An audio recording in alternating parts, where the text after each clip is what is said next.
Shannan Watts and her two daughters, 3-year-old Celeste and 4-year-old Bella, vanished on Monday. Their startling disappearance triggering a statewide alert as police and the FBI focus on her home outside Denver, where she was last seen. And the viciousness of the crime, and equally aggravating in this court's determination is the despicable act of disposing of the bodies in the manner in which they were done in this case. I've been a judicial officer now for starting my 17th year, and I could objectively say that this is perhaps the most inhumane and vicious crime that I have handled out of the thousands of cases that I have seen. Okay, everybody, welcome back to What's the Obsession True Crime. And tonight, thank you for being with us tonight. We are going to be talking about the namesake case for this channel, the Watts case, and exploring the question, what happened in the Watts house, 2825 Saratoga Trail, in the early morning hours of August 13th, 2018. So I have a ton of material to present to you guys as always. And again, thank you guys so much for being here. I'm sorry we had to reschedule this a couple times. Some of you may have seen my community post from last weekend. We had horrible heat and then storms come through upstate New York, and my basement flooded. That's never happened before, even though my yard backs up into a river. The whole town was underwater, and our cellular service and internet connection ever since have been really spotty. And then this weekend, Friday and Saturday, we got storms again. So thank you guys so much for your patience. I appreciate all of you. So while we're still waiting for some people to get here, let me just say hello to the people in chat. And oh, I see that my friend Kathleen McKenna-Hudson is here. And welcome, Kathleen. How are you doing, Kathleen? Friday was my last day of work for the regular school year. I am going to be working a little this summer, but it's like part-time. So let's talk in the next couple of days. Everybody, Kathleen McKenna-Hudson is a famous true crime author. You may have read her books like Blood and Marriage. That is a book on the Chris Watts case. And she, although she swore she was never going to write another Chris Watts book again, and one time when she was on the channel here as a guest, said, I'm never going to talk about this again on YouTube. Well, some things have come up. We have found out some new information, and Kathleen does have a book on the Watts case coming out this summer. Some of you who are the raffle winners, when we had a raffle just last month, won the first 5 copies of her book, and you'll be getting that. So welcome, Kathleen. I'm so super glad you're here. And then Carol, welcome. How are you doing? Hey, Susan Peterson, welcome. Sherry, Pepper, Cuff-You, Edward, all of my wonderful moderators, thank you so much for being here. Hey, Jessica, how are you doing? It's great to see you, my friend. Sherry's been a member for 16 months. Awesome, Sherry. Thank you so much. You're amazing. Let me see. Let me just scroll up here a little bit. Hi, Kai. How are you doing? Where's Kai from? Oslo. Wow. Well, welcome. I'm so glad you're here, Kai. I'm so glad you could make a live stream. And Andrea W., welcome. How are you doing, Andrea? Welcome. Thanks for being here. Let me scroll up a little more. And guys, if I do miss you, it's just because I overlooked your name. Please say hello. I'll try to say hi back. Hi, Amanda. How are you doing? Why so many moderators? Wow. I was just thinking about that earlier. I'm like, people are probably like, wow, they have a lot of moderators. Guys, this channel's name, if you didn't know, is What's the Obsession? And for those of you who don't know, the Watts case, particularly as it's discussed by various channels on YouTube, has been very controversial over the years. And if you're not very careful about what goes up on your channel goes down. So we have a lot of wonderful moderators who make sure that everything stays in line. Like Anaphylaxis. Welcome. How are you doing, my friend? I'm so glad you're here. Let's see. And Anaphylaxis is a OG Watts moderator. She knows what's up. So don't try anything sneaky, y'all. Hey, Sugar. Hey, McJay. Welcome. How are you guys doing? I'm going to go back down to current time. And again, if I missed you, I do apologize. Say hello. I'll try to say hello back. And if you're new to chat, please let us know where you're from. Hey, Urban Moving System Limited. Finally made it live. Tuning in from Austin, Texas. Welcome. I'm so glad that you're here. Is that the name of your business? We'll have to check it out. All right, guys. So again, we're going to be talking about what happened in the Watts house in those early morning hours of August 13th, 2018. Now, what we do know is primarily, and I'm putting no in air quotes here, although you can't see me right now. I haven't taken a shower today, can't turn my camera on. I've been doing a lot of work around the house. What we do know is largely based on what Chris Watts said in his interviews in the police department, that interrogation of the police department after he failed the lie detector test, and then his interview, well, about 6 months later from when the crime was committed from Dodge Correctional Facility in February of 2019. Now, we know that Chris Watts is a murderer, a horrible person, and a liar, so we cannot exclusively rely on what Chris Watts said happened in those early morning hours. So, people like myself and our author friend here, Kathleen McKenna-Hootson, and others have had to do our, armchair sleuthing detective work, and we really have made some ground. So we do know more about what happened that morning than what Chris Watts told us, and there are still some questions. So we're going to kind of hit on all of those categories. Hey, Melissa, welcome. She is from Plymouth, Massachusetts. Oh, what a lovely area. Welcome. I'm so glad you're here. I don't know, Melissa, how do you feel about the authorities?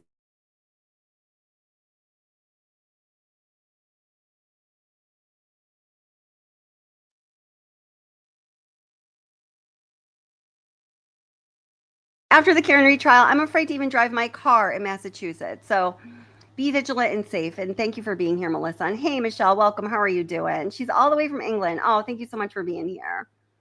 All right. Well, can you hear me now, guys? I think you can. If you can't, someone better let me know. Okay, let's just start out looking at Chris Watts watching. Hey, Trash Barbie, how are you doing? Watching the security camera footage.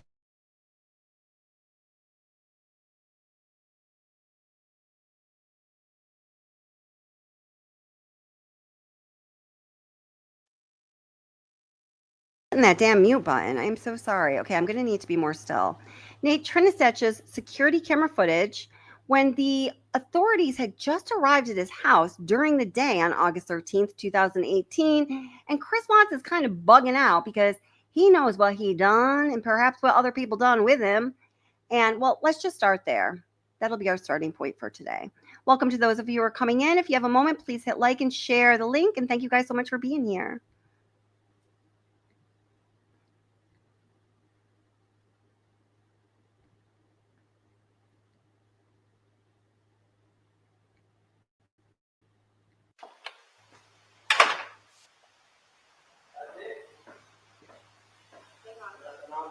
Oh my gosh. What's that? Nothing on there.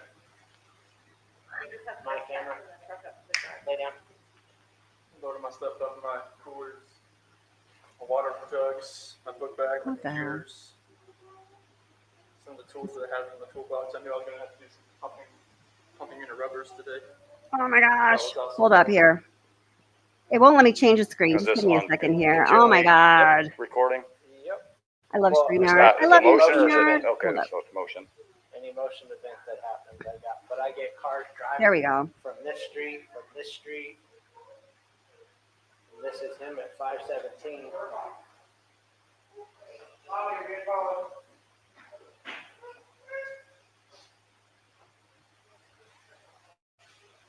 Usually park out there on the side. I just want to get everything back in. Be easier, so lugging everything out there, all the tools that I had to bring in. Look how nervous that man looks. Oh my God.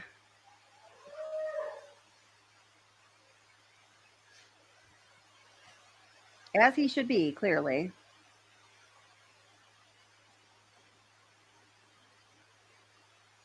Oh, shit.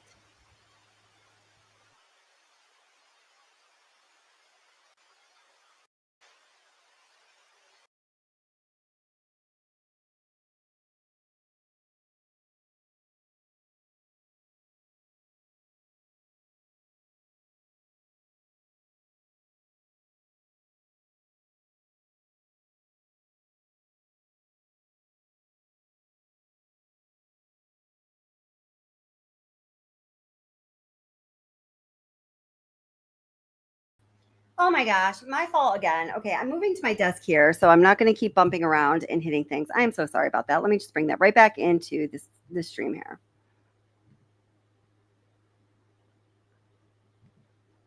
All right, this is Chris Watts meltdown. Okay.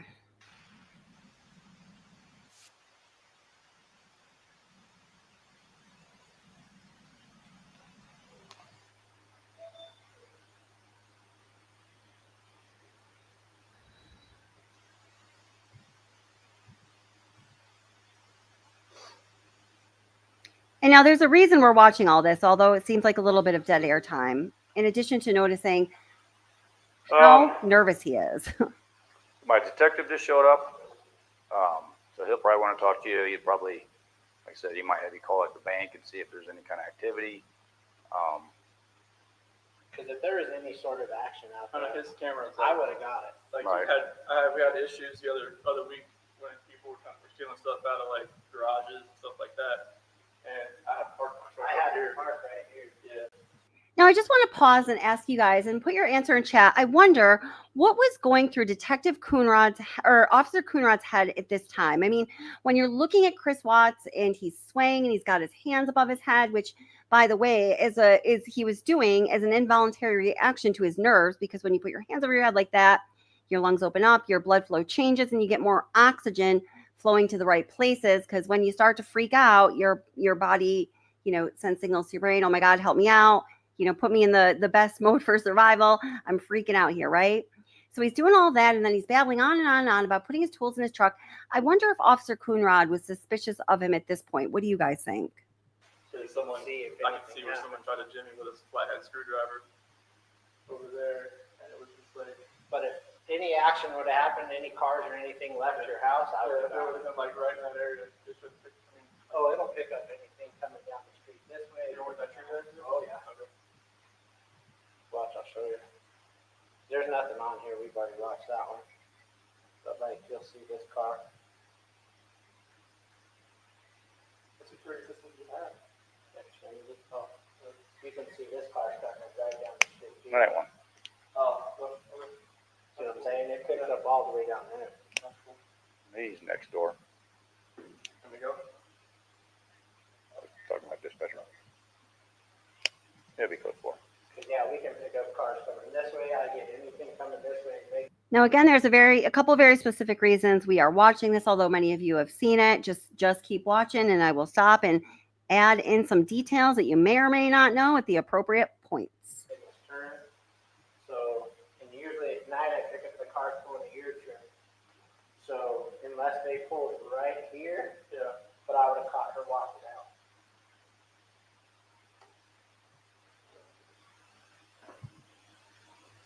Diesel. You're good. But yeah, I thought nothing. Nothing for the rest of the day. No, that's it. She's pregnant as well. And then so wild, guys, that commercial for American Horror Story comes on with the fetus. And then I made a video about that. You know what? I will link it into the description, because when you watch that whole commercial for American Horror Story, I was thinking of oil. I was trying to say oil in there. There are skulls in oil in the commercial, guys. It is the freaking one of the strangest things my eyes have ever seen, like not in person, but it is just so absolutely bizarre. Now, look at the timestamp up at the top right-hand corner of the screen here. So it says 2042. So the 20 isn't right, but myself and a number of other people have analyzed the timestamps on the officer's body cam on this day, in conjunction with other events that we know happened at certain times. And the hour is off, but the minutes are correct. So here it's not, what would 20 be? 8:42, but it's really 2:42 p.m. Keep that in mind. Going just a little further here. How far along? 14, 15 weeks.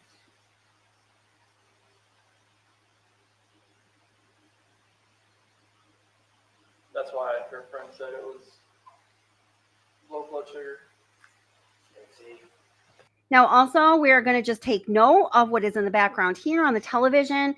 This is a menu for Nate's security camera footage. And we note that first little picture there, it is the timestamp is 11:23 p.m.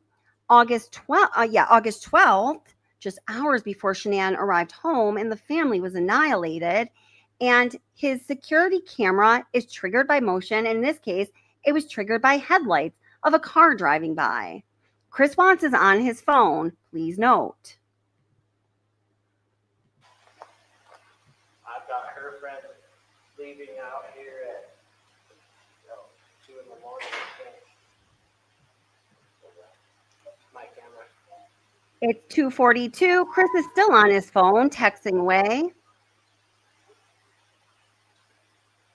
He walks away, obviously.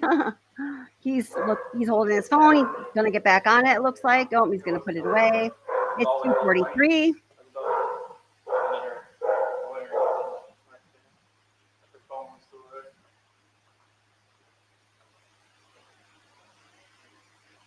There again, we have that image from 11:23, the night before the murders. By the way, guys, that's just 4 minutes after the 111-minute phone conversation ended. We're going to go back to that point.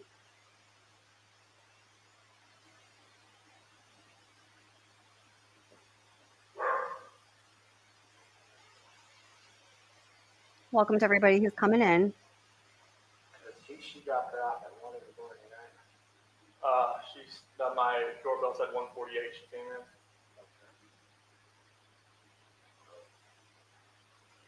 All right, so now it is 2:44 p.m. on August 13th, 2018. Now remember, just a minute and a half ago, Chris was wildly texting away on his phone, holding his phone, looking at his phone. Clearly, he was preoccupied with his phone, although there are very important things going on here. So let's see what we know about Chris's phone activity at 2:44 p.m. Let me switch what's in the stream here. Hey, Clara. Hey, Leslie. How are you guys doing? And he knew it was 1:48 p.m. Yeah, good point. I was surprised by that too. Well, he probably is like, oh my God, what do they know? What do they know? Trying to figure out what it is they could know at that point. So I couldn't find this particular text in my files for some reason. So I just grabbed it off a random channel. Here, let me just mute it because there's noise and music in the background. So these are text messages between Chris Watts and Nicole Kessinger. So look at this one that's coming up here. It's from August 13th, 2018. And this is from Chris. Oh my God, that's absolutely ridiculous. They would freak out. Now, Nicole Kessinger says in her last interview with law enforcement, you guys might know this, you probably definitely do if you follow this case on this channel.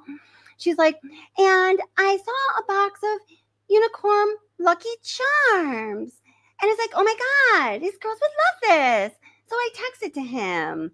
And she says that is what this text message is in response to, saying, oh my God, that's absolutely ridiculous. They would freak out, with followed by 7 exclamation points, that he's responding to her, sending him a text with a picture of a box of unicorn Lucky Charms. I don't know. Do you guys believe that? Let me know in chat. What do you think about that?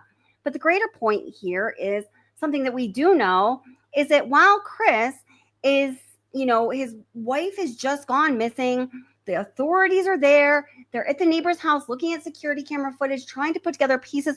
Where are his wife and his little babies? Nobody knows. He started texting her right after he murdered her and the girls that morning and disposed of their bodies at Survey 319. He started staging texts to her. The first one, just minutes after he put the girls in the tank, saying, if you take the girls anywhere, please let me know. Right? So it's now 2:44. What is that?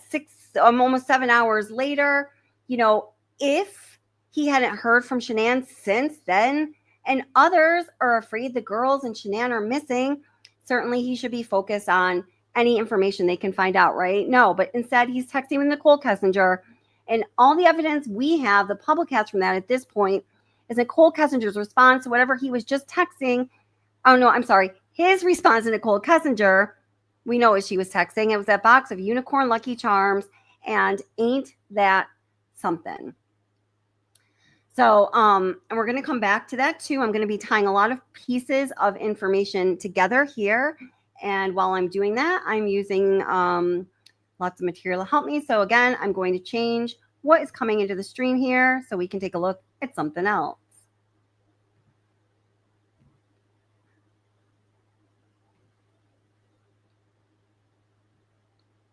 Welcome back to What's the Obsession.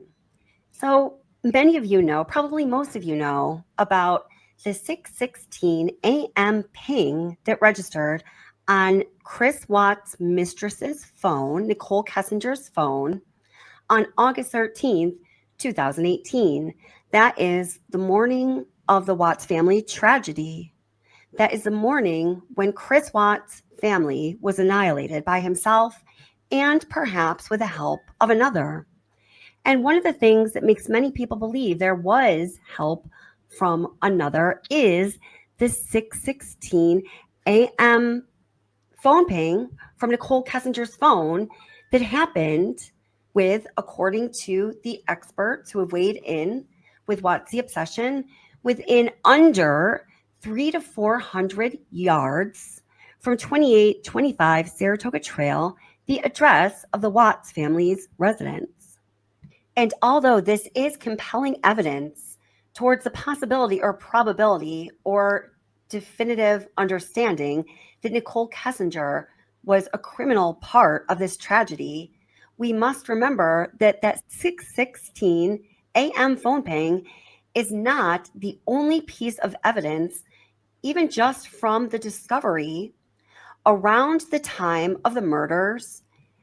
Okay, so here I'm talking about the 6:16 a.m. phone ping that many people know about, where Nicole Kessinger, Chris Watts' mistress, phone pinged in under 300 to 400 yards of 2825 Saratoga Trail, the Watts residence, at 6:16 a.m. the morning of the murders. Now we know that Chris Watts left Fair Survey 319 at,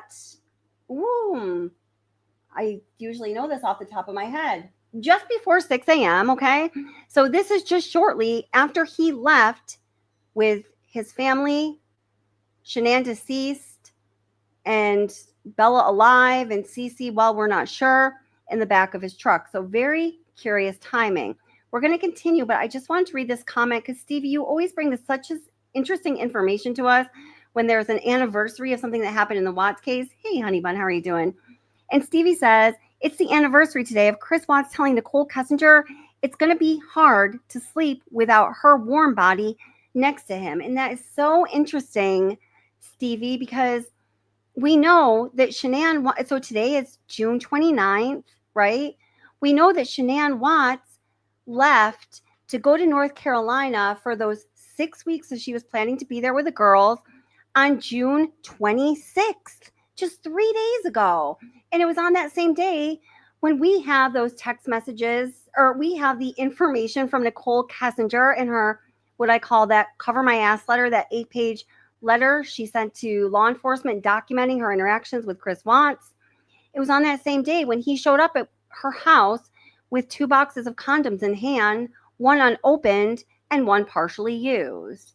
So that's super interesting, Stevie. Thank you so much for pointing that out. Okay, so going back to this, so Nicole Kessinger's 6:16 a.m. ping happened. It happened practically right outside the Watts house. It wasn't a distance from the Watts house where she would have just been passing by on the highway. I think we fully debunked any idea that that may have been what was going on. So what else was going on in the Watts house in those early morning hours that let us know what was going on that is highly incriminating towards Nicole Kessinger, and at the very least makes one ask, was somebody else, anybody else there with Chris Watts when this tragedy happened? Among those pieces of evidence that we can look to and we will cover in this video are the Vivant alerts, the home router's phone log for the Watts family at 2825 Saratoga Trail, and a mysterious vehicle that was captured on neighbor Nate's security camera footage right after the 111-minute phone call between Chris Watts and Nicole Kessinger ended. Regarding the Watts family's home router log of devices that connected to it, I'm just going to read through some interesting information, and we're going to give it a little more context when we talk about neighbor Nate's security camera footage. And just one moment. I just want to answer this question. For those of you who don't know this, I made a whole video about it, and I will link that in the description along with the American Horror Story commercial timing when it popped up on Nate's security camera footage as they were watching it. I will link those in the description. So Lotus asked a fair question. Wouldn't her phone pinging be measured from the location of the cell tower, not the house? Well, yes, it is. It is in some way, right? But when I say the phone pinged under 300 to 400 yards from the house, that's because I had the records independently analyzed by someone that I used to work for who has a site acquisition firm for telecommunications when I was in that industry. He and a radio frequency engineer analyzed the data and were very easily able to determine that the phone pinged somewhere under 300 to 400 yards from the Watts house. So it could have been a foot or it could have been 400 yards in that range. But good question. Just a moment. So on Sunday, 8/12, the day before the murders, at 12:15 p.m., Chris' personal phone connects to the home router.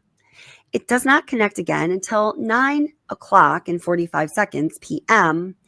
And many people say, well, this means Chris Watts didn't get home until 9 p.m., giving evidence in their minds that after he took Bella and Celeste to the birthday party at the Lindstrom's house, he went somewhere else and not just home, perhaps out to Survey 319. Now, guys, you have to pay really close attention to this. This is about the home router and home router for, the internet, and also the Vivant security alarm alert system in the house. And this is super fucking important material. Now, we did discuss some of this during a live stream just a couple months ago, and so many people in the live stream were like, oh my God, I never knew that. I never heard that talked about. This is a really, really, really close read of discovery plus research, and this is really super important information. Then, I'm not sure if I believe that is what it means because, quite honestly, I don't understand enough about when and why a device connects to a specific router. But again, we're going to get into more detail on that in just a moment. And then again, at 11:20 p.m., twice, 11:20 and 35 seconds, and then 36 seconds, Chris's personal phone connects to the home router. And this is just 2 minutes after the 111-minute phone conversation between he and Nicole Kessinger ends. We then see that Chris's personal phone connects to the home router at the following times. 1:11 a.m. I'm sorry, guys. I was reading your comments. I need to go back to that because I need to emphasize this point. I need to go back just a minute, not even a minute here. Right? Mm-hmm. A device connects to a specific router. But again, we're going to get into more detail on that in just a moment. And then again, at 11:20 p.m. Okay, so here what we're looking at is this, okay? It says at 11:20 p.m., Chris's personal phone connects to the home router. Now, what I do believe that means, and I did talk to some experts, including the person I just referenced that I used to work for that has a site acquisition firm about this. They said when a phone connects, and we're talking about in 2018. So I asked, think about technology in 2018, not today, because we know how quickly it changes. When there'd be an indication that a phone would connect to a certain router, what would that mean? And they said it is the greatest probability by far is that, well, two things, either that a phone left the range of the router and then returned to range, or a phone turned off or went on airplane mode and then turned back on. So we see at 11:20, Chris's personal phone connects to the home router. Well, guess what, guys? Guess what? Let me tell you. The 111-minute phone conversation that Chris Watts engaged with Nicole Kessinger went from 9:28 p.m. to 11:19 p.m. So when Chris's phone here connects to the home router, that is one measurable minute after the 111-minute phone conversation ended. Keep it in mind. Twice, 11:20 and 35 seconds, and then 36 seconds, Chris's personal phone connects to the home router. And this is just 2 minutes after the 111-minute phone conversation between he and Nicole Kessinger ends.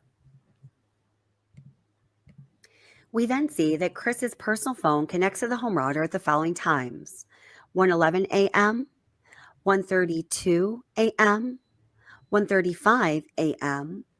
Then Shannan's personal phone connects with the Watts family home router when she arrives home at 1:48 a.m. after Nicole Utoff drops her off at her house. Then, very interestingly, at 5:25 a.m., an unknown Apple device connects to their home router.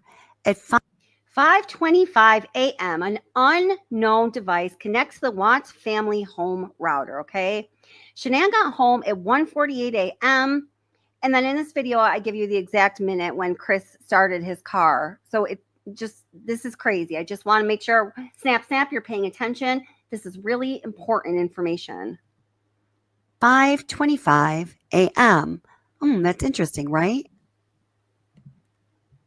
Now, some people have suggested that unknown device might be Shannan's Apple Watch, but I don't think that's the case. First of all, because the authorities had the Apple Watch and would have known that's what it was.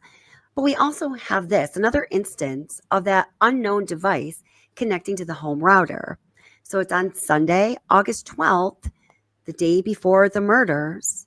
We have Chris Watts' work phone connecting to the home router at 9:26, 9:29.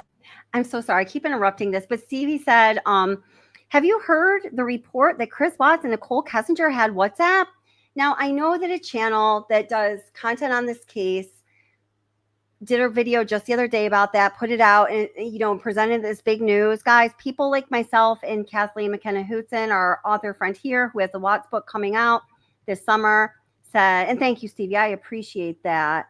Where's Kathleen's comment? Stevie and Pepper, or it's true, and Rourke is bearing it as always. So people like us have known about that for a very long time. So if you want all of the information, the complete information on this case, not years after it's known, but everything we know right now, you can watch this channel or read Kathleen's books. But thank you for that anyway, Stevie. 9 and again at 9:29. Then at 10:20 a.m., an unknown Apple device connects to the home router. And I believe it's the same device because it has the same MAC address. So on this day, Sunday, August 12th, in the morning, it should have only been Chris and the girls, Bella. Now, I since have confirmed that it is the same device since I made this video. So let me put those side by side again. All right, so we have that at 5:25 a.m., the morning of the murders, an unknown Apple device connects to the home router, okay? And then we're going back to 10:20 a.m., on Sunday, and this is just hours before the other instance, the day before the murders, the day that Chris Watts in the afternoon took the girls to the birthday party, the same unknown Apple device connects to the Watts home router. At 10:20 on Sunday, August 12th, the day before the murders, and at 5:25 a.m., the morning of the murders, perhaps after one or two of the murders already happened. Guys, seriously, what's up with that? That's huge. Does anyone have any ideas about who this MAC device might belong to? Same MAC, put it in on the comments. Address.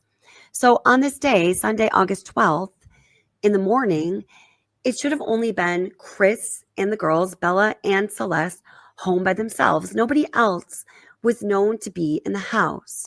So what is this unknown Apple device connecting to the Watts home router, and to whom does that device belong? Considering that unknown device connected to the Watts home router at 5:25 a.m. on the morning of the murders at 5:25 a.m. on August 13th, 2018, let's take a look at Chris Watts' movements early that morning. So we can see by looking at this time log provided from Anadarko of the geotab information on Chris Watts' work truck that he starts his truck at 5:18 a.m. at 2825 Saratoga Trail. We then know that, okay, so there's the answer to the question I was saying before. I couldn't remember the exact minute. Chris Watts starts his truck at 5:18 a.m. that morning, okay? And he leaves in his truck for Survey 319 at 5:46. So that unknown Apple device connecting to the Watts home router is 7 minutes after he starts his work truck, guys. I mean, seriously, it wasn't his device because he didn't have another device. Whose device was it? How can this question not have been asked and answered by investigators and the district attorney? How did that happen? Chris Watts takes several trips back and forth to the house, loading his work truck with something and doing God knows what. We know this because we see this happening on Nate's security camera footage that the whole world has seen. Now, we also know from this information provided from Anadarko that Chris Watts leaves 2825 Saratoga Trail at 5:46 a.m. He then drives to Survey 319, arriving there at 6:53 a.m. So it is right between the times when Chris Watts starts his work truck at 5:18 a.m. and when he leaves his house at 5:46 a.m. does this unknown Apple device connect to the Watts home router. That really gives you something to think about now, doesn't it? So next, there's some interesting information about the Vivant home security alert system. Now, the Watts had sensors on all their garage doors, the door from the garage to the mudroom, the basement door, the back sliding door, the front door, and there were not any sensors on the windows. And as far as motion sensors go, so anytime a door was open or closed with those sensors on them that I just mentioned, an alert would go off.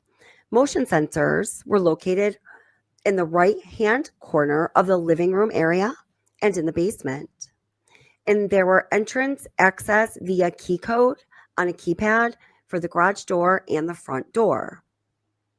Now, the way that the system works is the Vivant logs events and it alerts when all doors are open that have the sensors on them, as I mentioned. And it alerts if a door is not closed within a certain time frame that's been set on the control panel. And it logs all motion as an event. So when we look at the Vivant activity log for Monday, August 13th, we see at 1:48 a.m., Vivant logs Shannan opening the door. At 1:48 a.m., Vivant also logs motion happening in the living room.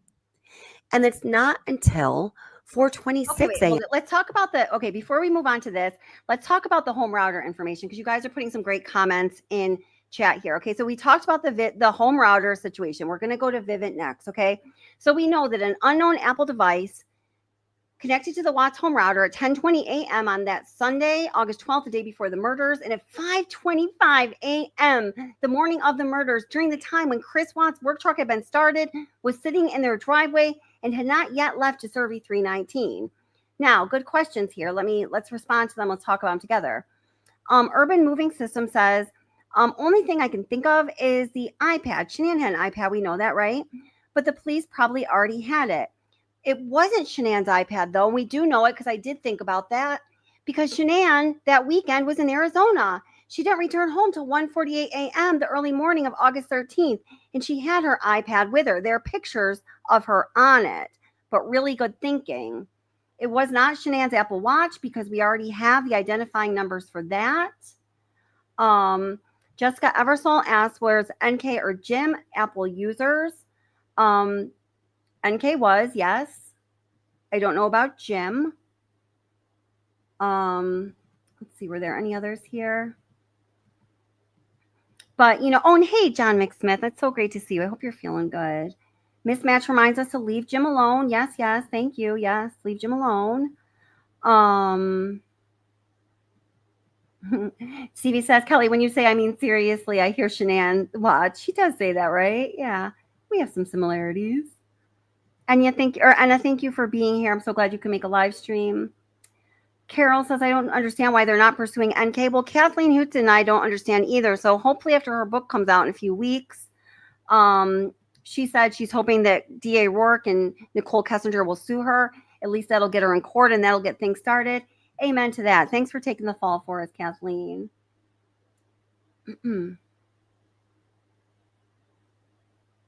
Rochelle says, whose phone and cigarette lighter were on the workout bench in the basement? I didn't see a phone, but good question. We're going to watch some footage of that, so we'll see if we can take a look.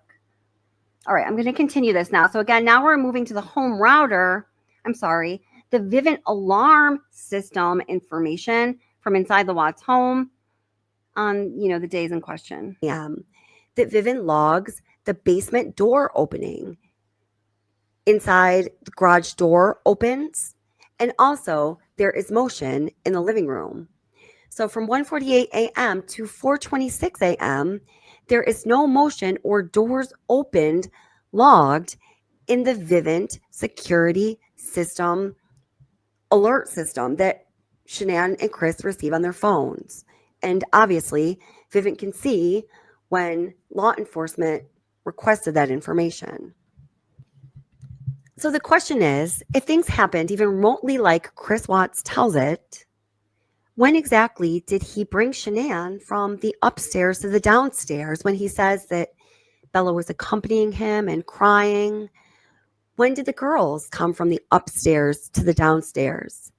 How did anything that we know happened in the house that day happen without the Vivant security home system detecting the motion that should have been detected as people were moving around within the house and opening and closing doors within the house and from inside the house to the outside?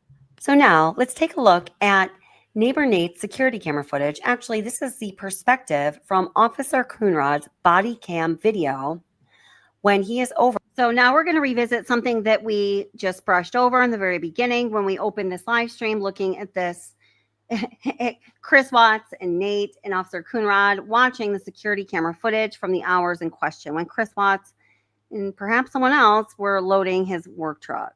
Over at Nate Trinistitch's house, and Chris Watts is there. This is the day of the murders, August 13th, later in the day. When Chris has arrived home, Officer Coonrod has responded, and they're trying to figure out what the heck is going on. Nate is showing Officer Coonrod this security camera footage, and he explains to Officer Coonrod that the security camera footage is motion triggered. So it is motion that starts the security camera to record. So that means whenever there is... Someone asked, are there sensors on the basement windows? You know what? That is a good question. Kathleen, do you know the answer to that? I feel like I do know the answer, and I feel like I can't think of what it is now. There's so much information about this case. I'm going to look through the Discover. I'm going to search it in the Discover really quick. Let me know if you know the answer, Kathleen, or anyone else. But I know if someone does know the answer, the right answer, it might be Kathleen.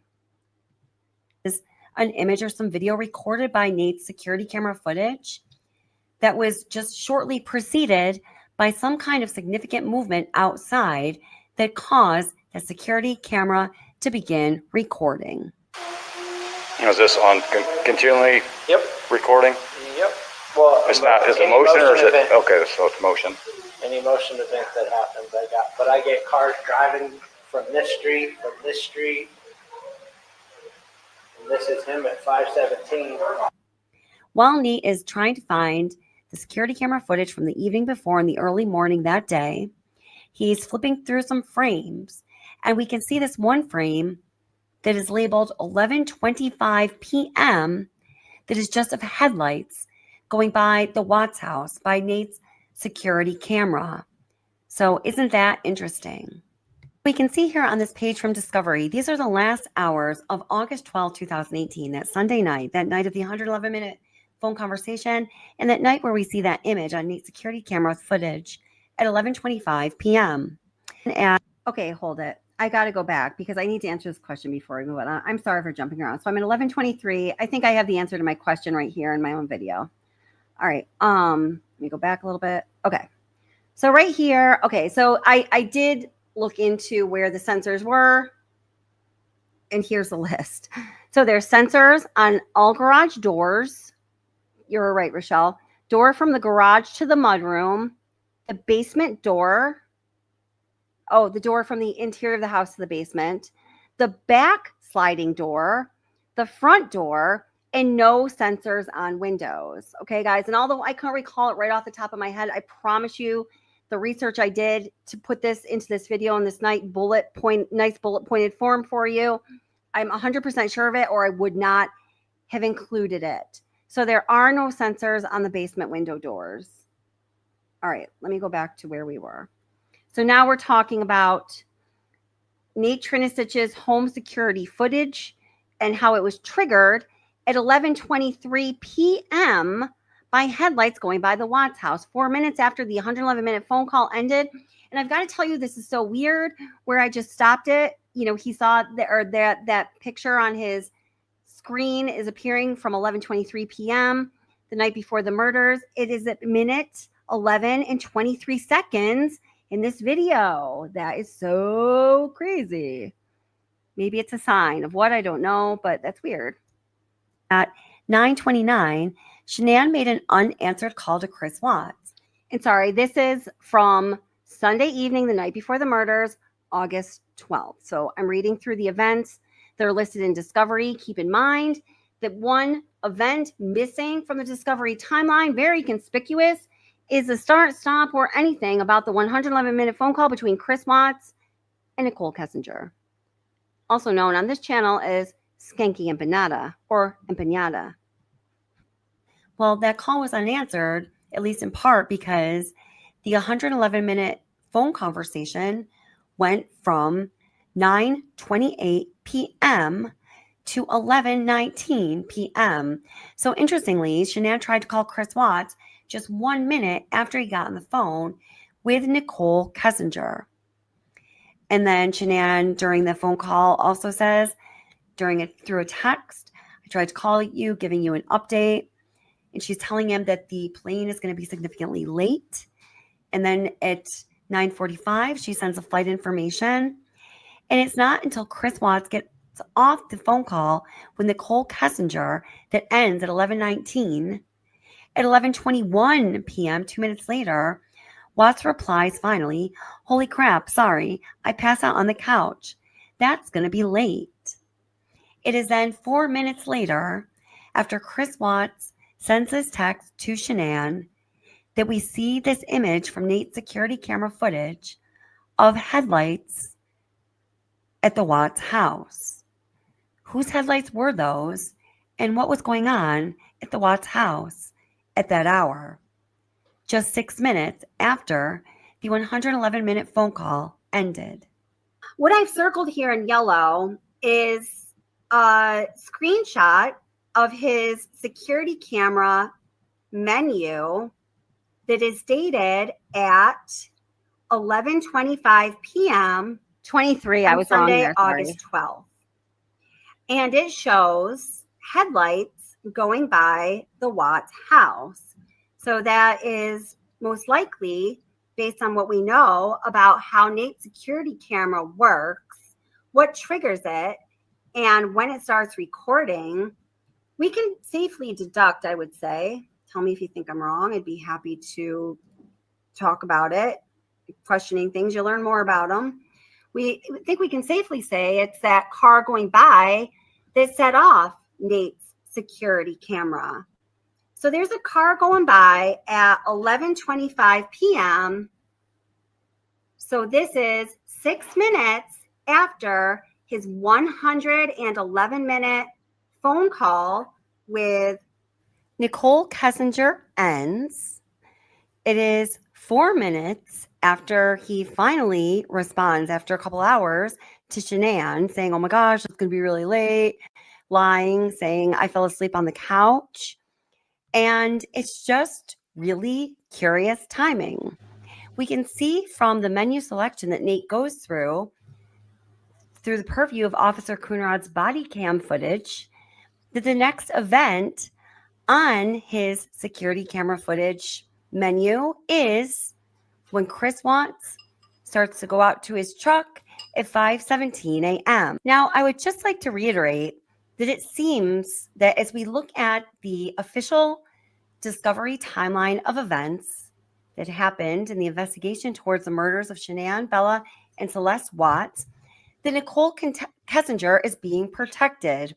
Well, we do know that she's being protected because right away, on the first day of the investigation, the FBI has declared she is a protected witness. See, again, that is right here on FBI documentation.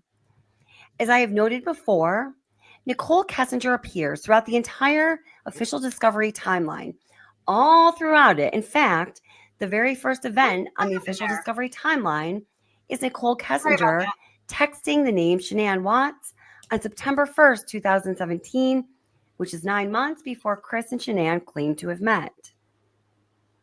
Then all of a sudden, from Saturday evening, the evening of August 11th, until very late in the day, the evening of Monday, August 13th, many hours after the murders have occurred, for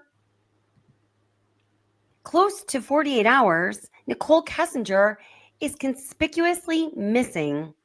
Any mentioning of her is conspicuously missing from the official Discovery timeline.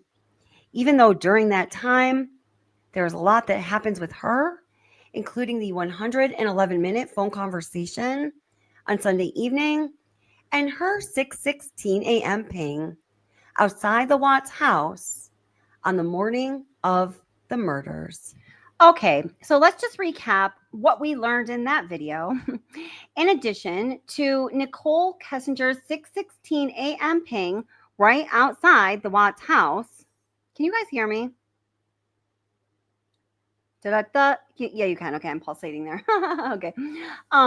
We now know that at 10:20 a.m. on Sunday, August 12th, the day before the murders, an unknown Apple device connected to the Watts home router.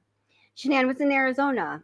We don't know of any unknown Apple device that anyone in the Watts family owned other than Shannan's watch, which is accounted for, and her iPad, which is with her. There are pictures of her with it in Arizona.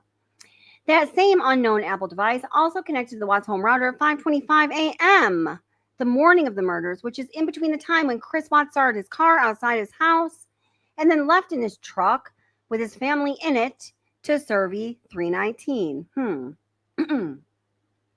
And then there's also the info that we just looked at about the Vivant alarm system, and that's going to lay us into the next bit of content.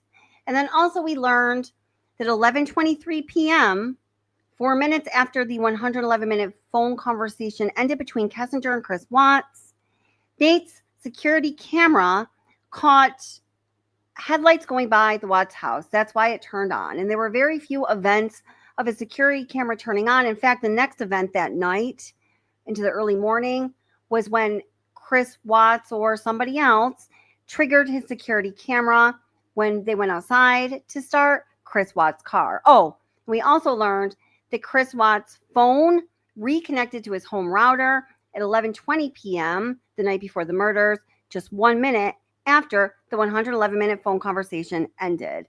This is all information that needs to be further investigated. It's meaningful. And why the fuck were all these questions not asked and answered in the first place? Unacceptable, District Attorney Rourke and friends. Bringing something else into the stream here. Just thinking of the order I want to go. I think I'm going to skip one piece here, and it has to do with the Jane's dog hitting in certain places, because it also is spoken about in the other piece of content I had, and we're already an hour into this. So I'll just verbally present you that information when we get to it. Okay, we're not going to watch the whole thing. I know almost all of you have watched it. And we've talked about before in live streams. We're going to just watch a portion. This is from my video, Chris Watts' Horrifying Secrets in the Watts Household, graphic content, the family's final hours, what happened in the basement. Okay. So the beginning part of this letter just begins. And we're starting off just hearing what Chris Watts had to say about what he did to his family in his letters to Sherilyn Cadle. Now, listen, I know that she's not a really trustworthy person, but some of the information she included in those books is accurate and is able to be verified by independent sources. So, you know, this is all encompassed in that. I understand who and how she is, so I get it. I do.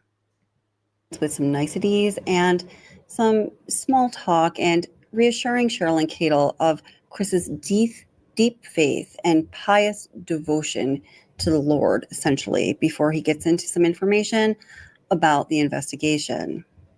He says, Dayroom time is when we all can use the phone, watch TV, play cards, other games, and talk with each other. The rest of the night I spend reading or writing until I fall asleep, sometimes around 11 p.m. As you can see, I pray, read, and write a lot. My faith of the Lord is the steady, it's my stability.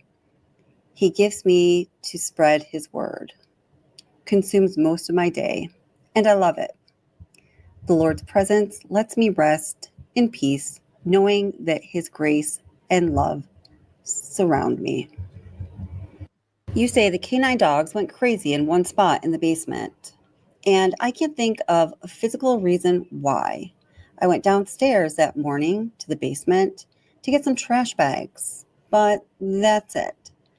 I know dogs can see, feel things humans can't, so maybe they felt the evil spirits that were in the house. That's the only reason I can come up with why the dogs picked up anything in the basement. So here we hear a theme. It's a theme of evil, of possession, of energy lingering in the house or within Chris Watts himself that took over. Yesterday when you were talking, and again, this is before we kind of got to this moment today, you mentioned that we were talking, you said, I don't know where they are, and then you said something along the lines of, whatever happened to them is act of pure evil. What does that mean? This is the evil that I saw when I walked behind Shannan and she was on top of Cece. And then I felt evil for what I did to Shannan. Okay. Like at the end of the conversation, it's just like, that's what happened. I just wish I could have let go. Did it seem like it was that long? 2 to 4 minutes? How long did it seem for you? It almost kind of felt like it was longer almost, because it felt like time was standing still. It's kind of like I just saw my life just disappearing before my eyes, but it just like I couldn't let go. It was like somebody else, like if you picture somebody else around you, holding your hands, holding you, keep you from not letting You are go. seeing actual drive from Chris Watts' house to Survey 319. Oh, you're gonna have a little brother or sister?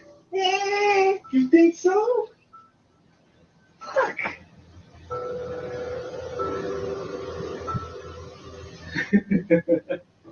July, baby?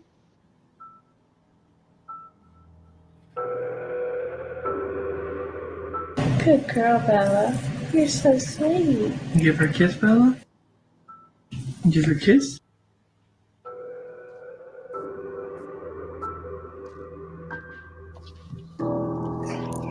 Daddy home. Daddy home? No. No. Yeah? Let's do it. Do a little hair. Ready? Set? Cece, what's Cece, Daddy I doing? am so sorry. Well, guys, there's absolutely no doubt that something horribly evil happened in that house. And the reason I think that something horribly evil happened in that basement, well, there's actually several reasons. So I'm going to put them all together for you. And I have a very concrete theory on this one. I think I know exactly what happened in the basement, or at least one of the horrible events that happened in the basement of the Watts house. Guys, for Bella and Cece Watts, whatever happened in that house in 2825 Saratoga Trail, what I believe happened in the basement before Chris Watts got into his truck, brought his family with him in his truck in whatever state they were in, and took this desolate, isolated drive to Survey 319 before the girls went into the oil tanks. Whatever happened in that house was the last thing the girls experienced before they got into that truck to take their ride towards certain death. And to me, their experience matters. To me, their experience matters and justice for them matters, regardless of whether there's a conviction on the books for this crime or not.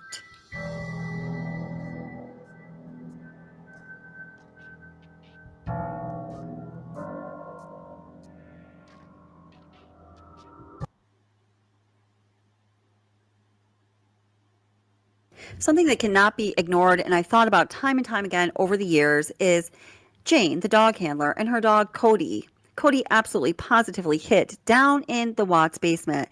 That is for certain. The dog gives a clear indication, a signaling bark, ruff, ruff, pause, even space time, ruff, ruff, pause, even space time. This is one of the many signals that dogs will give when they're trying to communicate with their humans to say, hey, you trained me and you wanted me to tell you something, and here it is, let's talk, right? Now, it's a little bit confusing because another dog handler and dog come down after Cody and Jane leave, as you're going to see, and that dog does not hit on anything, shows interest for certain in the unmade bed, but other than that, certainly does not give any indications. Now, I had done some research on these two dogs way back when, and I picked it up again rather recently, and I finally figured out why the two dogs have a different opinion. First, let's watch Jane and her dog Cody down in the basement.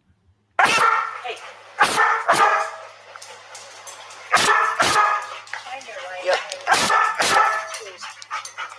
It's interesting because immediately.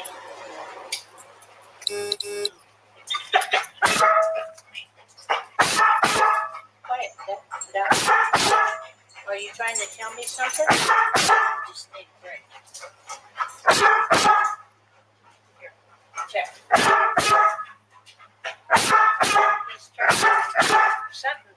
Something's upsetting it here. Yep, something's upsetting it here. Huh. Yes, that's up for you, 105.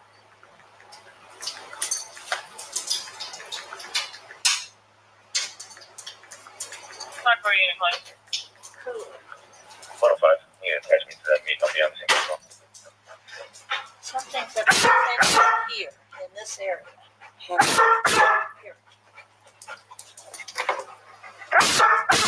Something's upsetting him here. Okay. More to see, he's trying to tell me something.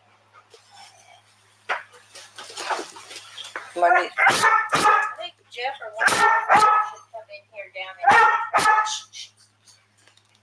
So, Well, here's the baby car seat. this bed is definitely not made. Stuff on hangers, coats. That intensity, see, he hasn't been that intensity. There's a dead wasp on the bed, but He has not been that intensity, yeah. there's a sleeping mask right here, too. Huh? There's a sleeping mask right there, too.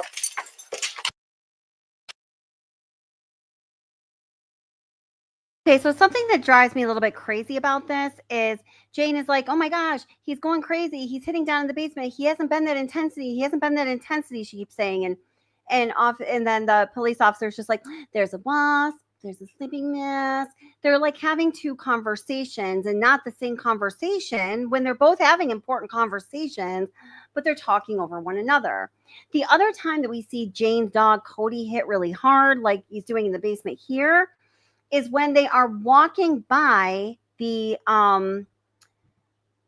well, let me just bring that into the stream. So I'm just going to show you this one part of this instead of trying to explain it. And I'm sorry, I should have given you a warning that the volume was going to be really obnoxious with the dogs. I hope nobody's wearing earbuds and got their ears blasted out. I'm sorry I didn't warn you about that. Okay, so in addition to the basement, this is the other time when Jane's dog indicates.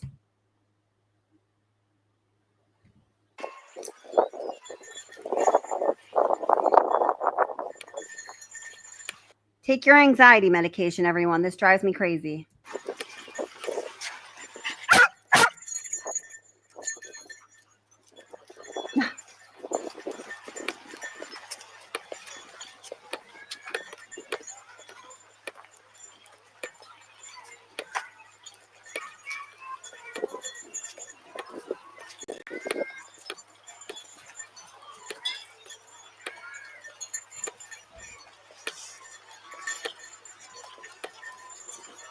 Really, the people should have more issues.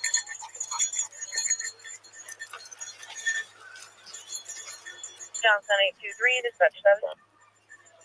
When Dixon flees from the prairie dogs, then they do the oil. Code 4, yes. Sam. Go ahead and send me that parking complaint. I'll be en route for that. And you can change my zone to chief. Thanks, Idiot.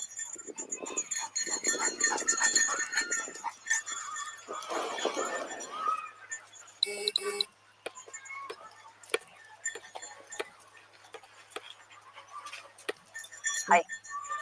Good, how are you? Good. Wait, just one second here. Did I go by it? Okay.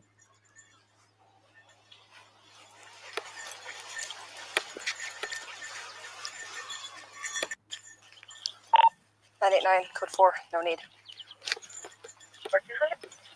Shoot, I'm sorry, guys. Oh my God, I feel so stupid. I went by it, okay? But here's the thing. They're walking down this street, okay? It is the same street where Chris Watts later admits to law enforcement that he dumped some of the evidence, or he dumped the work clothes that he changed out of, the ones that he was wearing when he disposed of his family's remains and some other things. Where the dog hits is exactly in the location of where Chris Watts said that he dumped that stuff. And there is one of those big, industrial dumpers. What are they called? It's getting late for me, guys. Dump thingies you dump garbage in. That's what we're going to call it. One of those big industrial thingies you dump garbage in right across the street. But Jane's like, what? What do you need? What do you need? But once again, the dog is giving the indication bark. Okay, that was worthwhile. Sorry about that. Let me bring the other one back into the stream. So what I'm saying, guys, is when this dog does indicate, it is significant. The fact that the owner or the handler is not listening to the dog properly, it doesn't mean that it's not significant that the dog indicated. It just means it's a goddamn shame.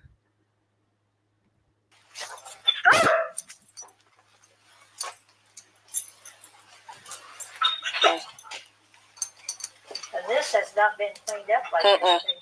Sure hasn't. So I just want to address this. So, okay. So, who said, and Toot said, yeah, but that's a trauma dog. Yeah, it is a trauma dog. So they're picking up on smells of trauma and stress, extreme trauma and stress, and they're being trained to smell specifically the family members. So, so when the dog is hitting on the dumpster and in the basement, it's significant. I think it's all the more significant. The other dog that came in was a dog that was smelling decomposition, where Jane's dog is a trauma dog, just like you said, exactly. So there is that distinction. And I made a video talking all about where each of them hit or where they didn't and what that means, and talk about it a little bit in this video too. Something has set him off. Well, that's a a night sleep. Is that what it is? Mm-hmm. A night sleep mask. Something has set him off down in this area. Okay, so we also know that the investigators who went to visit Chris Watts at Dodge Correctional Facility in February of 2019 were very interested in the basement. They didn't ask a whole lot of pointed questions, which was really surprising and strange for such a long interview when so little is known about the actual details of the crime. But one thing they did ask specific questions on was, did Watts go into the basement? And they explain a little bit about why, and I'll expand more on that later in this video. What other things did you do that maybe we even missed? So the phone and watch. Yeah. I think I threw the therapy book she wanted me to read in the trash. That was that morning? I think so. Were you trying to make it look like she threw it in the trash? I don't know. I just didn't think nothing was ever going to work again. So I didn't know what was going on. Did you go down to the basement? I thought the basement door opened. Yeah, the door was open, but yeah. So there was a lot of movement. I think it was around 4:26 or something. From the garage door opening, the basement door opening, and then of course the living room sensors and all. Do you remember? what you were doing all during that time. You had a lot of steps. I'll just say that.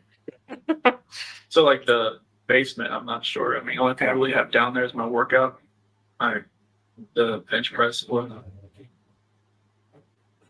you remember going down there for anything or opening that door for anything? Did you think about, well, maybe I'll take her out that way, or is it a walkout basement? No. It wasn't at your house. Okay. That's like a garden level basement. So. Okay. But no, I don't know the place. What's that? I don't think I worked out that morning. Like, were you packing your lunch in the kitchen? Like, did you have to do all that normal stuff? Okay. I packed lunch and everything. Did all that, but I don't remember about the basement. Unless I just worked out that morning, I just don't remember. I don't think I did. So one of the more... Unless there was a trash bag down there, that's gone. Yeah, you got trash bags from there? Maybe there wasn't even a garage and I went down there and got one. Do you normally carry a roll of trash bags in your truck? No. So there was a roll in the truck. Yeah. I mean, maybe I just grabbed it and brought it with me then. Oh, my. Does Mr. Watts ever have tells in his lies? We know when he's lying. We know when he's telling the truth. He's, like Tammy Lee said, he's really not a good liar. Listen, guys, Chris Watts remembers details about what happened on that horrible morning and even the late night before the horrible morning and the day after the murders happened and forward in time. He remembers so many things in detail. And when he is asked a question and he doesn't have any reservation about giving the answer, he just gives a very normal, straightforward answer, as in like normal communication. Question asked, response given, fine, we move on. But this whole bit about when he's asked if he went down in the basement and he can't remember, and maybe he did this and maybe he did that, and just kind of stumbling around his words. And while he professes to have 140 IQ, he's just kind of, responding in these partial, like childlike sentences, really making not much sense at all. This is Chris's very awkward and not sophisticated way of dancing around the truth. This is one of his ways of lying. Chris Watts is totally lying about not remembering going down into the basement or remembering what he did when he went down into the basement, which of course begs for the next question. Then what is he hiding? Why does he not want to tell the investigators that he was down in the basement? Or what does he not want to disclose to them that he did or got while he was in the basement? I'm going to read you an excerpt from Cheryl Lynn Cattle's book, Letters from Christopher. So this is in Chris Watts' own handwriting, and that is not contended. Now, the story that he tells here, I think it's getting close to the truth. It's different than what he told the FBI, and it's different what he later told Cheryl Lynn Cattle, voice to voice, and several other people, including one person close to the Watts family who I spoke with myself well over a year ago. Let me first read to you what is in the book, Letters from Christopher, in Chris Watts' own handwriting. Please be aware, this is very hard to hear and your discretion must be used. August 13th, the morning of. I went to the girls' room first, before Shannan and I had our argument. I went to Belle's room, then Cece's room, and used a pillow from their bed. That's why the cause of death was smothering. After I left Cece's room, I then climbed back into bed with Shannan, and our argument ensued. After Shannan had passed, Bella and Cece woke back up. I'm not sure how they woke back up, but they did. It makes the act that much worse, knowing I went to their rooms first, and knowing I still took their lives at the oil field. That is such a hard story to take in, isn't it? I can remember the first time I heard that story, and I can remember just the absolute horror that resonated through me, just thinking about, my gosh, he killed his children twice. However, that story doesn't account for a couple of things. It does not account for Jane's dog, Cody, hitting so strongly, so intensely, she said, in the basement. And it also does not account for the very strange story that he told the investigators when they went to Dodge Correctional Facility about the very end moments of the girls' lives on the way to Survey 319 and at Survey 319. So I just want to listen to a very short portion of Chris Watt's confession from Dodge Correctional Facility in February of 2019 when the investigators went up to visit him. So there are kind of two parts to his confession about what happened to the girls before they broke for lunch, and he gave a certain set of details, and then after they returned from lunch and pressed for more details. So this is just kind of what he had to say about Bella and Cece each in short in that period of time when he spoke before lunch. So what happened next? Bella came in. Is that what happened? Bella came in.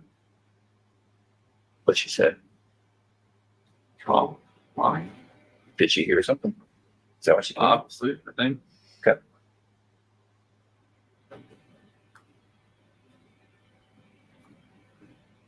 Cece was first.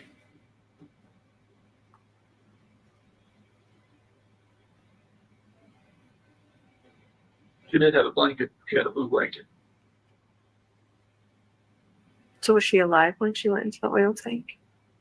No. I put the blanket over her head.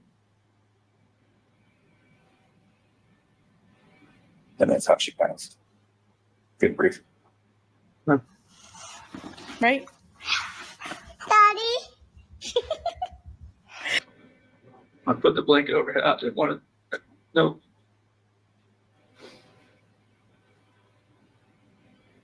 I strangled her right there in the back seat. Okay. And then the same for Bella. Just without a blanket. With the blanket. Oh, okay. I didn't look. It's like every time I closed my eyes, I started to hear her say, "Daddy, no," and that was it. That's what Bella said. I hear that every day. You got it.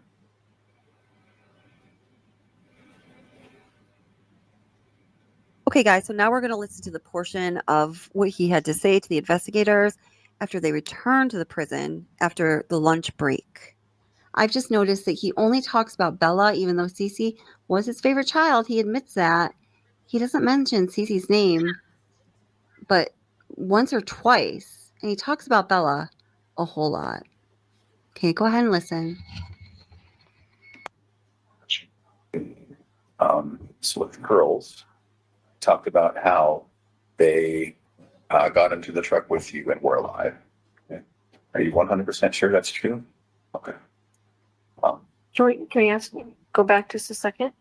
You talked about before that Bella walked in, though, to the bedroom. Can you tell us about that before you left? Yeah, I was just getting the sheet off the bed, and she had walked in. And she had her little pink blanket with her. She's like, what's wrong? What's wrong, Mommy? And where was Shannan at that point? Yeah, just pretty much on the bed, but she was face down. Wrapped in the sheet? What'd you say? It's like, she didn't feel good. That's when I tried to carry her downstairs. Shannan? Did you carry her like this? Did you drag her? How did you do it? Tempted to pick her up and take her down, but I lost grip after a little while. I just had to pull. Did Bella see you do that? What was Bella saying? She started crying a little bit. She's like, "What's wrong, Mom?" Well, what'd you say that time? It's just feel good. She's a smart girl. She know what's going on there. Mm-hmm. Did she ever touch Shannan? Try to wake her up or anything? No. She didn't want to see her or ask to see her or anything. And so that initial time, did she see you put Shannan in the truck? So she was kind of following you? Okay. So she followed you and you put Shannan in the truck. Yeah. And then what? I got Cece wasn't up yet. Right? She was just in her room. She was getting ready to get out of her bed. And then they were just walking around the house. Put the my lunchbox and stuff in the truck, and then grab the kids and put them in the bench sheet in the back. Okay. So Shannan, is she kind of on the floor in the back? And they're just on the bench. Okay. And both alive at that point. Okay. Is there any reason you would feel uncomfortable to tell me that they? It's hard to see. Okay. And I believe you. I'm just I'm trying to make sure that I'm giving you all the opportunities to be comfortable enough to tell me exactly. Okay. They were alive. Okay. Trust me, I hear that every day when fellows talking to me on the site. Oh really? What do you mean? When she said, "Daddy, no." When we were driving to the site, she said, "Daddy, it smells." Oh. Okay. So that goes back to maybe Shannan evacuating herself. I don't know if it was that. They know that smell like a skunk maybe sometimes. Oh, that's what I got some kind of smell that way, but I don't know what that was from. And was that maybe outside the truck or is that in? I don't know. Okay. What did you guys talk about on the way out? They were pretty quiet. They, laid next to each other. Okay. Maybe Bella in her lap and Cece in her lap, just back and forth. Oh, okay. Just trading off like little ones do. Okay. Were they awake? I think one would kind of fall asleep. Cece would really kind of trade off back and forth. Were they talking to you? Just about, just saying, "Daddy, it smells." Oh. It was early in the morning. They were showing up there early. Yeah. Okay. Did you have to? So you didn't have to wake Cece up? There's the noise from trying to get Shannan downstairs. Did she kind of fall down the stairs? No, it was more like trying to get her down and from the steps, maybe her foot, the next step kind of thing. Oh. They're licensed.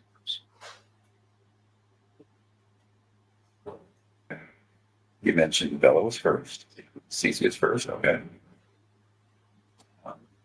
Where exactly was she when it happened? In the back seat. Okay. Was she just right next to Bella? Mm-hmm. Okay. So once again, was it a hand over her face? Was it? It was a blanket over my hand. And then your hand. Okay. And then so that just stopped her from breathing type thing? Okay. Did she struggle at all? I don't think so, but I was blocking her face and my hand was right here. Oh, okay. Yeah. Okay. You had one hand here and one hand over her mouth? And we're just pushing her against the back of the seat type thing? Okay. What was Bella doing? Sitting there next to her. She didn't know what was going on. Okay. Could she see you? Okay. And then did that take a minute or two? Nothing. I had no concept at the time. In addition to the lack of details about Cece, I want you to notice here about when Graham Coder asks him about did it take a while, he says he didn't have any concept of time. Now let's listen to what he says about Bella. And then once she's gone, then is it Bella next, or did you pull Cece out? I pulled Cece out.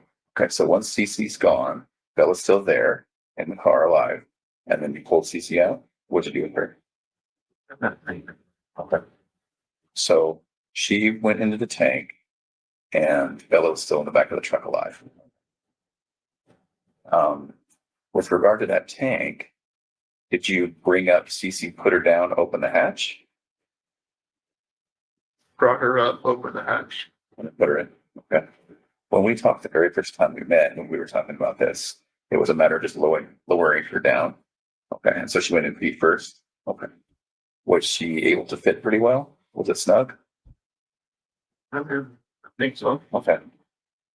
Did you have to move her around a little bit and get her in there? I think so. Okay. All right. I didn't have to hit her okay, like that. It's not like you stomped her in. No. Okay. And then close the hatch.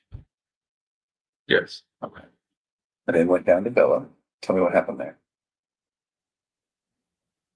She said, "What happened to Cece?" Or she asked, "It's the same thing, the exact same thing that happened to me as Cece." Did she ask you that? Okay. So Bella's pretty smart. How did she sound when she asked you that, Chris? So that soft voice she always had. What exactly did she say? Said that the same thing that happened to me as Cece. And then I said, I don't even remember what I said. I don't know if I just said yes, like a horrible person, or if I just put that blanket over her too and did the same thing. Same blanket, same way? Mm-hmm. Okay. She said no, Daddy. And that's the last thing she said. Did she say no, daddy, like, please no, daddy type thing? Did she say, okay, don't do it? She said no, Daddy. Okay. Same way, hand on neck, hand over mouth, or hand over blanket with the over mouth. Did that take a couple minutes? Like it. Now here, when Graham Coder asked him the same question, did it take a couple minutes? He says, it felt like it. He answers far more questions in response to what happened to Bella on the ride to Survey 319 and at Survey 319 as compared to Cece. If you've noticed as well, during this entire story, Bella is the only one who he says said anything. She came into the room. She asked if mommy was okay. She said, Daddy, it smells when she was in the truck. She asked if he was going to do the same thing to her as he did to Cece.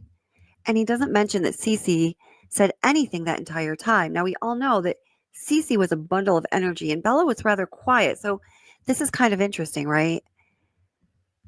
We also listened to a part where Tammy Lee asked him, well, what about Cece? And he said, oh, she was still in her room. She was just waking up. I don't know, man. Cece seemed to, wake up and jump right into life. It seems to me that the investigators had an idea that perhaps Cece was not actually alive on the ride to Survey 319, and then obviously, certainly not while he was at Survey 319. Can you tell us about obviously when the district attorney got up and talked about Bella's injuries and stuff? I didn't want to hear about that. Right. Can you tell us about that? As far as like her biting her tongue? And ripping her frenulum, which is that connective skin from your lip to your gum, it was gone. Her gums had it looked like a hole in them and the pathologist said it was from her obviously struggling to get away. I didn't know what that meant. Yeah. Could it be that that's what happened? So I didn't put my hand over her like that. Is that what you're talking about? Well, it would have been just downward pressure on this area. I didn't see any of that when I get back up. It was like her lip was missing or something? No, see the skin that connects there? That was ripped. It was gone. So it kind of made a hole in her gum. I'm just thinking maybe it's if her hand was her head was twisting back and forth, could that have done that? Yeah. I had a blanket. I don't know. Did you feel her doing that thrashing? They were trying to get away? I felt her head moving back and forth. You did? But I didn't know that. Could you tell if she was trying to yell or say anything or? Only thing was Daddy no, and then some grunt here and there, and trying to breathe. Mm-hmm. My God, obviously that is absolutely so horrific.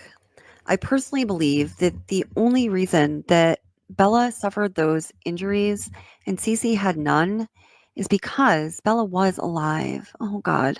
On the ride to Survey 319 and at Survey 319, and her life did end very close to the way that Chris Watts disgustingly describes it here. And I also believe that Cece did not have any injuries because she was not alive at Survey 319 or on the ride to Survey 319. I believe she passed at the house. It doesn't make any sense with Cece, with all of her energy and personality and life, that she wouldn't fight back in a fight for her life, that she wouldn't be saying things all the way in the truck ride from Saratoga Trail to Survey 319. It just doesn't make any sense.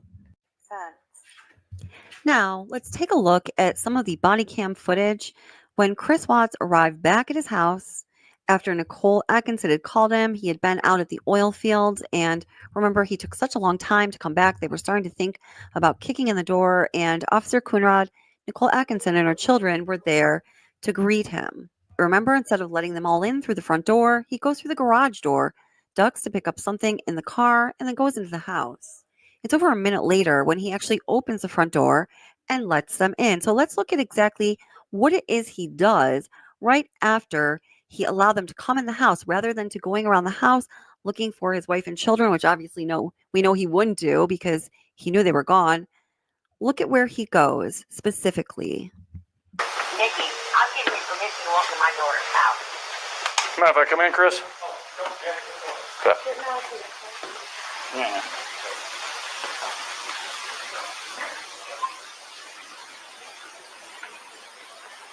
You checked upstairs, she's not there. I just want to make sure she's not passed out somewhere. Is she diabetic?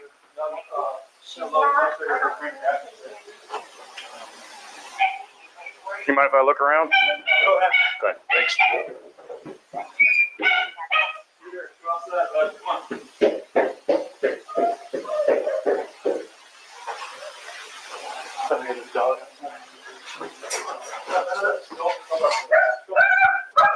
Oh, you're fine. Outside. Oh, you're fine.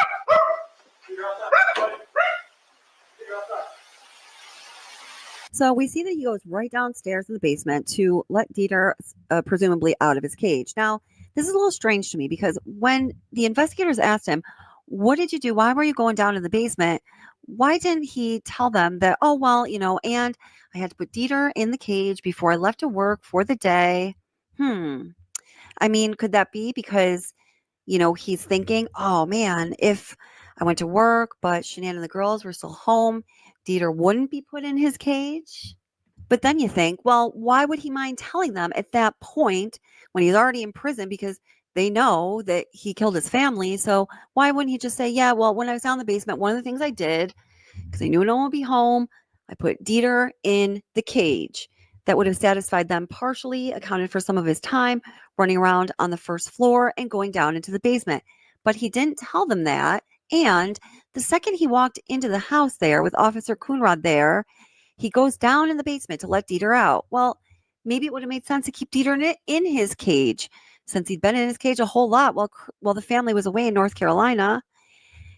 But I wonder if he went downstairs into the basement to check to see if everything that he should have cleaned up down there or put away down there was in fact put away. A quick check while he's going down there to let Dieter out of the cage.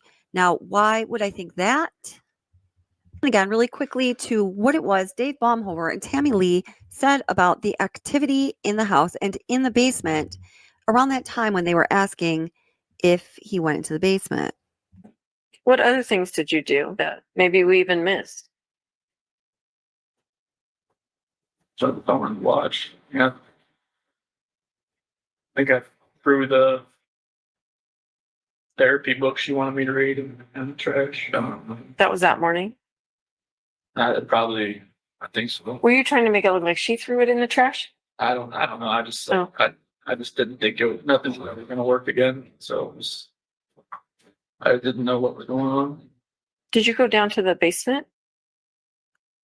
I thought the basement door opened.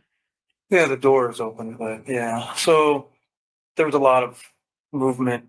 I think it was around 4:26 or something. And the garage door opening, the basement door opening, and then of course the living room sensors and all. Do you remember what you were doing all during that time? You had a lot of steps. I'll just say that. So like the basement, I'm not sure. I mean, the only thing I really have down there is my workout. The bench press. Do you remember going down there for anything or opening that door for anything? Did you think about, well, maybe I'll take her out that way, or is it a walkout basement? No, it wasn't at your house. Okay. That's like a garden level basement. So. Okay. But no, I don't know the place. What's that? I don't think I worked out that morning. Like, were you packing your lunch in the kitchen? Like, did you have to do all that normal stuff? Okay. I packed lunch and everything. Did all that, but I don't remember about the basement. Unless I just worked out that morning, I just don't remember. I don't think I did. So one of the more Unless there was a trash bag down there at that time. Yeah, you got trash bags from there. Maybe there wasn't any in the garage. No one down there got one. Do you normally carry a roll of trash bags in your truck? No. So there was a roll in the truck. I was, yeah. I mean, maybe I just grabbed it and brought it with me then. So, in the letter from Christopher Watts to Sherilyn Cadle that we read that was from her book earlier in this video, he expands on the confession that he gave the investigators when they visited him in prison in February of 2019. But guys, there is yet another story. Now, this story was told to Sherilyn Cadle. Sherilyn Cadle told this story, and some people did not believe her. But I do know this story was told from Chris Watts to at least 3 other people. One of those people I spoke with about 2 years ago. Now, why haven't I talked about it until now? When I talked to this person about the story that I'm going to tell you, and maybe you've heard it before, I just wasn't ready to talk about anything so horrific on my channel, and I didn't know if I ever would. Now, I don't have permission from this person at this point to disclose their name, but I have asked for that permission. And if they get back to me soon, I will, or at any time, I'll do a live stream so we can talk about it. And I actually would love to have them on. This person is close to the Watts family. So the story goes like this. Why did the dog Cody hit in the basement near the refrigerator? Well, according to Sherilyn Cadle and the person I spoke with, Chris Watts believes it is because when he did, yes, try to kill both of his beautiful girls while they were at home at 2825 Saratoga Trail, he did believe he was successful. He panicked and he wasn't sure what he was going to do with them. He took Cece first down into the basement. He tried to put Cece in the refrigerator and she did not fit. I guess at that point, he was thinking that he would come back for the family later. He knew that he had to be at work. He had made a commitment to do something early that morning at Survey 319, and he just was not sure what he was going to do with the girls. Cece would not fit in that refrigerator, so he put her in a large plastic tote near the refrigerator and was going to apparently leave her there for the day while he was at work. Now, the story that he told about the girls waking up seems to be very true about Bella. Apparently, according to him, what he told these 3 people plus Sherilyn Cadle Isabella did wake up and she was fine, other than the fact that she was obviously horrified. Apparently, she had some marks and bruising on her face, but other than that, that sweet little angel was talking, as Chris Watts talked about, to several people, including the investigators at the prison, and she was walking about the house. Apparently, according to this story that he told Sherilyn Cadle and 3 other people, little Cece did, in fact, wake back up as far as regaining consciousness. However, after that, she never talked again. Now, when we look at Chris Watts' health data from the app on his phone, we can see that this is supporting the story that he is telling. And he said that all this with Cece did happen right around 4:30 a.m., that same time that investigators were asking him about when they went to visit him at Dodge. We can see that right around 4:30 a.m., he took a whopping 1,500 steps in the house, apparently, and he also clocked 0.6 plus miles. 0.6 plus miles, that's over half a mile. That is a lot of steps and a lot of distance to cover while you're just walking around in your house. It seemed that, at that hour, right around 4:30 a.m., something went very wrong according to the plan that he had or was making up as he went along, and he had to scurry around his house to try to get things back in order, so to speak. Now, why is this horrible hard-to-hear information important? It's important because it gives us an idea of what really did or did not happen in that house and on that horrific morning. And another question is this the only thing that we know about what happened in that basement or in that house that has not yet been discovered officially, but those who have information behind the scenes, who have been following this case and doing their own research, might have? I think that there is more that we actually know about what happened in that basement and in that house on that horrible morning of August 13th and even the night before, the evening of August 12th. And we will be talking about that in the next video on this topic. I'm sorry this was so hard to hear, guys. Thank you so much for watching. I appreciate all of you. Please click like and subscribe. And may Shannan, Celeste, Bella, and Nico rest in eternal peace.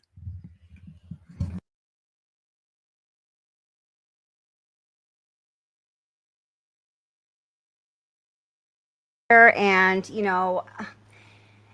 talking about it is, not for nothing, as they say. As, we've talked about through this video, there is so much evidence. Sorry, I'm trying to change my screen view here. Okay. Of, things that did happen in those horrible early morning hours of August 13th, 2018, that leave a lot of holes in the stories that have been told and a lot of questions that continue to be answered. So I'm just going to go through and read some of your comments here before wrapping up. I am going to be doing a few live streams this upcoming week. I have the week off. Hallelujah. I've been really stressed out. So be sure to tune in for that. We're going to be talking about, of course, always doing content on the Watts case, the Idaho case, the Morphew case. Well, that's a great one. Barry Morphew arrested. Hallelujah to that, too. We've got a lot of hallelujahs going around here. And also be sure to check out Kathleen Hootson's book, who's in chat with us right now. It should be coming out, she says, in 2 weeks, and I just can't wait for it. Some of you have won the first 5 copies from the raffle we had recently, and I know when her book comes out, she'll be coming on here shortly after to talk about her book. So we'll totally be looking forward to that. Let's see. Oh, you guys are saying good night. You guys are all tired too. That's okay. I get it. I get it. Does anyone have any questions? Clark says, in my opinion, he attempted to delete both girls at the house and was only successful with Cece. I think he deleted Bella at the oil site. I completely agree with you, unfortunately. Hi, Crystal Burns. How are you doing? It's great to see you. Renee, welcome. How are you doing? Renee Walkaway says, what I'd like to know is how Chris's Fitbit logged miles when he was in that ugly house. I mean, what? Right, exactly. So that means he was walking around a lot in that house or not, right? But I mean, really good point.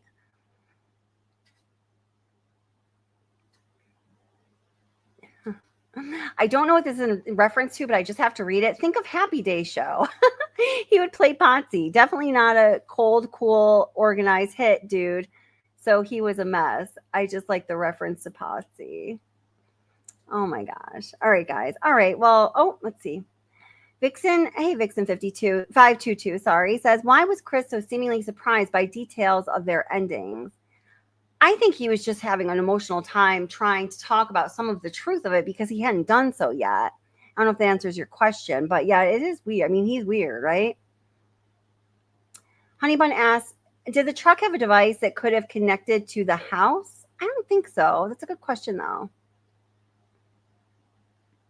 Oh, Sherry, you're reminding us. Oh, Sherry, you're awesome. Thank you, by the way, for gifting those memberships.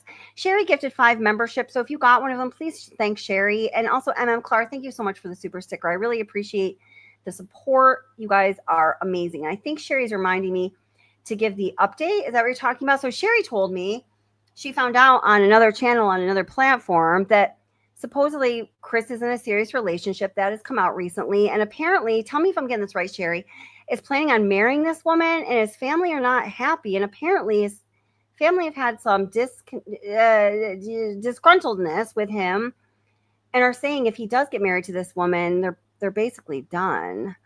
Is that right, Sherry? Did I get that right? Stacy Han says, is Anadarko still serving Southwest Weld County, or did a company, they got bought out by Occidental. Yeah. So just an acquisition of the company.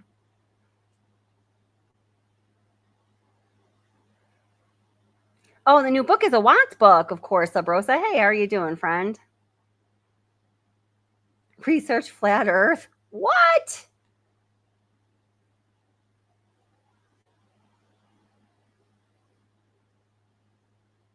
Let's see. Crystal Burns says, I would love to see them investigate Nicole Kessinger properly. It aggravates me to no end. I know Nicole was involved, possibly along with Leave Jim Alone. I hear you, girl. I hear ya. Hey, C. Cray, right? How are you doing? She says about what I was just telling you. Of course, they wouldn't support the relationship. Not that he deserves happiness, but they are all crazy. Well, you know, I support both of the victims' families, but I know a lot of people think that. Merklin Bird, very, very quick response here. Bet they don't go to the wedding. Aha, dun dun. Drum roll, please. Bet they don't. That's a really good point. Renee's confused. Who would marry him? And why would he bother? Right? I know. Well, I'm sure in jail, anything that's going to give you a little bit of a good feeling about anything you're all about. And, you know, some women are attracted to men who are in prison for a number of reasons psychologically. They feel it's safe. I guess if the man can't get to him, it's safe. You know, they don't have any competition. If they're a jealous type, they don't have to worry about their man looking at someone else. That's for sure, right? Unless it's, you know, Johnny Ding Dong next to him in the bathroom stall. C. Curry says, I have a statement. Hi, Kelly. I thought it was also weird that Mrs. Cadle said Shannan Watts' family asked her for money for the book. I really, you know what? I never really looked too much into that. I just, whatever she says, I have to be really interested in it to go on a wild goose chase with that. But that is weird.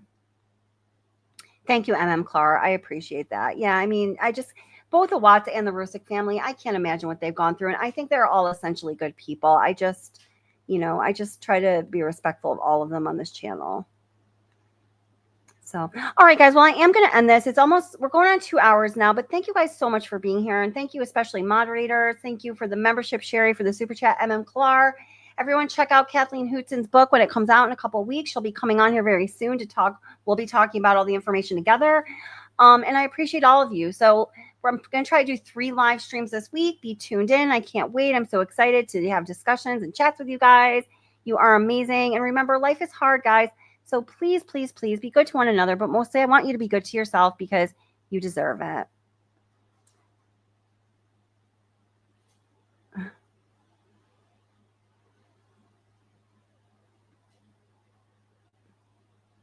Ellie, I don't know if I don't know. Does Miss Rusick not like me? We've had back and forth relationship since I've started this channel. Sometimes we were in like very good favor with one another. So I don't know. There's actually maybe kind of a long answer to that. We'll talk about it another time though. But it's nice to see you, Ellie. Good night, Stacia. Good night, Toots. All right, guys. Good night, stars. Good night, moon. All right. Love you guys. I'll talk to you soon.